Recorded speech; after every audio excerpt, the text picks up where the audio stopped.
Сәлем, қайырлы күн баршаңызға. Енді маған көп келетін сұрақтардың бірі, мотоциклге қандай май құйған дұрыс, автокөліктен қанша уақытта шығады, қанша уақытта айырбастаған дұрыс деп сондай сұрақтар көп келеді. Енді оны айтпас бұрын ең алдымен мотоциклдің майының түрлерін айтуға болады.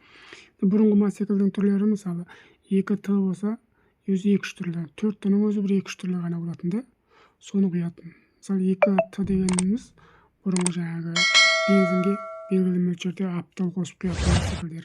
Қазір де бар. Ал енді 4 контактілер кәдімгі таза бензиннің өзін құятын мотоциклдер. Соның өзі түрлері бір саусақпен санарлықтай болатын. Ал әзіргілердің түрлері өте көп. Сондықтан жаңағы сіз мотоцикліңіздегі майды төккен күннің өзінде мотоциклдің моторында белгілі мөлшерде май қалады. Енді мотоциклдің майын ауыстырар кезде міндетті түрде моторды біраз қыздырып жібергендеріңіз дұрыс. Сонда май таза толық төгіледі. Содан кейін төккен кезде моторда белгілі мөлшерде май қалады. Сіздің жаңадан құйған майыңыздың құрамында белгілі мөлшерде ұқсамастық пайда болса, сіздің жаңадан құйған майыңызды ірітіп жібереді. Ондай болады, мысалы бізде көп кезіккен. Сондықтан жаңағы сіздің мотоцикліңіз үшін ең жақсы май үнемі сізге табылатын май, яғни сіз бұрыннан бері құйып келе жатқан май ең жақсы май деп айтуға болады. Жаңағы сізге ауылыңызда үнемі табылатын қолжетімді май ең жақсы май деп айтуға болады. Қалада жақсы түрлері бар, әртүрлі. Бірақ оның барлығын бір түрде үнемі алдырып отыру мүмкін болмай қалады кей кезде.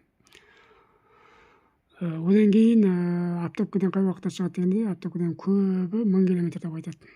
Әдетте 1000 км енді мотоцикл үшін норма деп айтуға болады. Осы барыста 3 рет май айырбастап жүргеніңіз дұрыс. Өйткені мотоцикл автокөліктен шыққанда адам көп қыздырмайды ғой оны. Жаңағы көп нәрсе тиемейсіз, ауыр болмайды, ауыр салмақ түсірмейсіз. Ол кезде майлық құрамы жоғалмайды. Бірақ жаңа шестерналар бір-бірімен қажалғаннан кейін жаңағы майда темірдің майда құрамдары көп болғандықтан оны міндетті түрде 3 рет айырбастап жүрсеңіз тіпті жақсы. 1000 км-ге 3 рет айырбастап жүрсеңіз тіпті жақсы. Ал ең маңыздысы осы автокөліктен шыққаннан кейінгі май ауыстыру.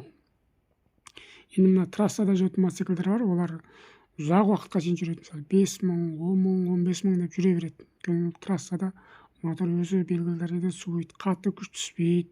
Сондықтан олар ұзақ жұмыс жасайды. Ал енді мына малшылықта, тау-тасқа мінетін мотоциклдер оларға мүлдем ұқсамайды.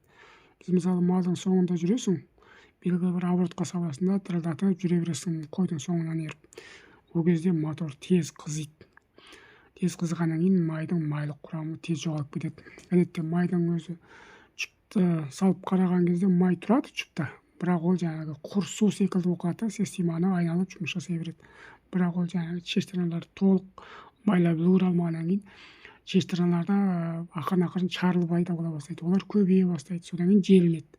Енді майдың майлық құрамын кәдімгідей жұттан алып, ақыры қолыңызға бүйтіп көрсеңіз, кәдімгідей білінеді. Мотоцикл айдап жүрген адамдардың бәрі біледі, майдың майлық құрамын осылай тексере салсаңыздар болады.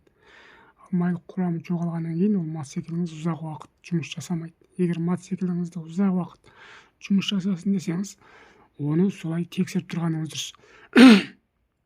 Ол кезде белгілі бір, мысалы, малға, тау-тасқа теуіп жүрген мотоциклдер жаңағы 5000 км, 10000 км деп өйтіп ешкім ешқандай нәрсе айта алмайды. Ол сіздің мотоцикліңізді қалай тепкеніңізге байланысты. Мотоцикліңіз үнемі қызып, көп салмақпен, нагрузкамен жүретін болса, мүмкіндік бар жаңағы майдың майлық құрамын қарапайым өзіңіздің қолыңызбен былай көрсеңіз сезіледі. Солай көріп, егер жаңағы майлық құрамы азайып бара жатса, ауыстырып жібергеніңіз дұрыс. Мысалы, көп теуіп жүрген кісілер біледі. Мотоциклді көп теуіп жүрген кісілерге белгілі. Мотоцикл суық кезінде жап-жақсы оталып тұрады да, біраз қызғаннан кейін мотор шарылдай бастайды. Мынаның өзі де соның өзі майдың майлық құрамының жоғалып бара жатқандығын білдіреді. Сондықтан оны уақытында айырбастап отырғандарыңыз дұрыс. Ол ешқандай бір километрге қарамайды, ол сіздердің қалай тепкендеріңізге байланысты. Енді ойымды толық түсіндіре алдым деп ойлаймын.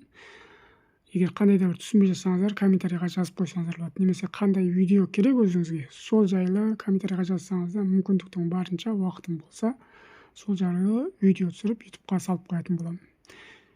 міндетті түрде лайк басып каналға тіркеліп алыңыздар. Мотоцикл туралы қандай да бір ақпаратты тез тауып алуларыңызға, жоғалтып алмауларыңыз үшін пайдалы. Жақсы, келесі видеода кездескенше сау, саламат болыңыздар.